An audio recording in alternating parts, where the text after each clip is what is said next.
Pollution free ఏరియాగా future సిటీని మార్చడమే తమ ధ్యేయమని అన్నారు కమిషనర్ సుధీర్ బాబు. ప్రభుత్వం ప్రతిష్టాత్మకంగా తీసుకున్న ఫ్యూచర్ సిటీ త్వరలోనే రూపుదాల్చుతుందన్నారు. ఇక నగర శివారు ప్రాంతాల్లో ఎలాంటి అవాంఛనీయ సంఘటనలు చోటు చేసుకోకుండా చర్యలు తీసుకుంటామని అంటున్న ఫ్యూచర్ సిటీ కమిషనర్ సుధీర్ బాబుతో Chandrashekar face to face.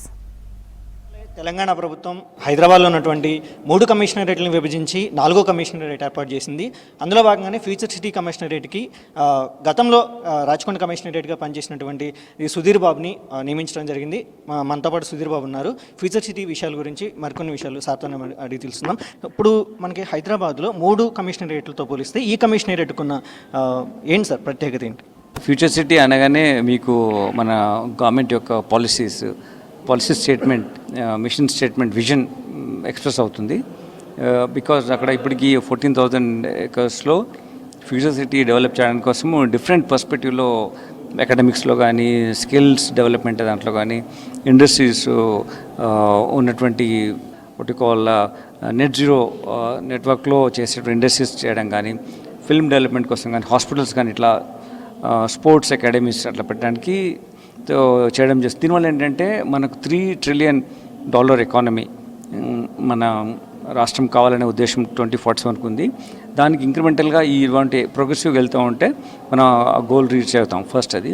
Second ఏంటంటే హైదరాబాద్లో ఉన్నటువంటి nearest place to airport and huge parcel of land, ఇంతకన్నా బెస్ట్ ఆపర్చునిటీ ఎక్కడా కూడా డెవలప్మెంట్ కోసం ఉండదు. సో అది దృష్టిలో పెట్టుకొని గవర్నమెంట్ దీన్ని ఫ్యూచర్ సిటీగా అనౌన్స్ చేసి ఏర్పాటు చేస్తుంది.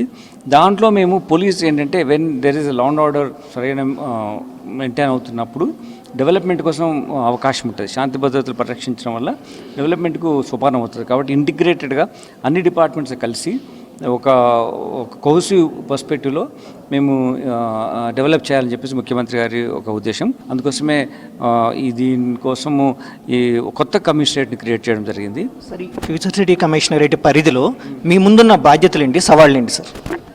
Basically it is everything. Any police officer will handle the issues same way in the future city ఉంటాయి. ముఖ్యంగా ఏంటంటే ఇది hub of our developmental growth పర్స్పెక్టివ్లో ఇక్కడే ఫోకస్ ఉంటుంది.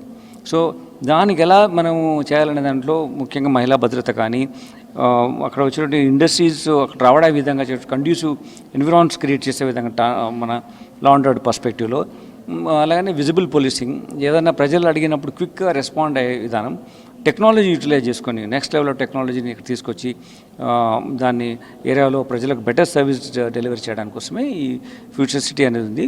ఎంటైర్ స్టేట్ గ్రోత్ ఈ ఏరియాస్ నుంచే ఎవాల్వ్ అయ్యేదానికి చాలా ఎక్కువ ఛాన్సెస్ ఉన్నాయి. అంటే డిఫరెంట్ ఏరియాలో గ్రోత్ ఉంటుంది, but main area of growth ఇదే ఉంటుంది. కాబట్టి పోలీస్ కూడా దీంట్లో ఇన్వాల్వ్ అయి ఉండాలనేదే ప్రభుత్వం యొక్క ఉద్దేశం. ఈ ఫ్యూచర్ సిటీ కమిషనరేట్ పరిధిలోకి వచ్చే ప్రాంతాలు ఏమేమి ఉన్నాయి? ఇక్కడ టోటల్గా 22 పోలీస్ స్టేషన్స్ ఉన్నాయండి. ఇప్పుడు మనకు పాత రాచకొండలో ఉన్నటువంటి, ఇప్పుడు మల్కాజ్గిరి కమిషనరేట్లో ఉన్నటువంటి మహేశ్వరం జోన్ అందులో ఉంటుంది. అలానే కొత్తగా 2 జోన్స్ క్రియేట్ అయిపోతాయి. ఒకటేమో మనకు చేవెళ్ళ జోన్ ఒకటి ఉంటుంది, ఇంకోటేమో షాద్ నగర్ జోన్ ఉంటుంది. అంటే 3 జోన్స్తో 8 డివిజన్స్తో then 22 police stations law and order పర్స్పెక్టివ్లో, తర్వాత crime, then traffic, cyber crime అన్నీ మళ్ళీ ఉంటాయి. సరే, ఫ్యూచర్ సిటీ కమిషనరేట్ అనేది మనకి సిటీ అవుట్కట్స్లో ఎక్కువ ఉంటుంది కదా.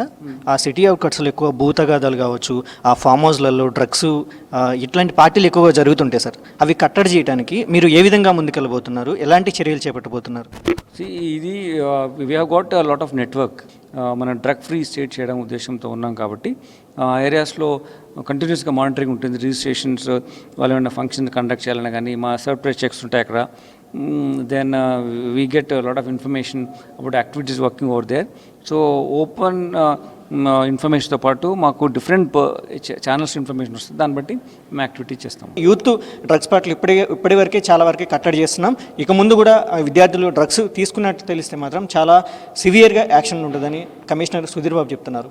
కెమెరామ్యాన్ సిద్దిక్ తోటి చంద్రశేఖర్, V6 న్యూస్, హైదరాబాద్.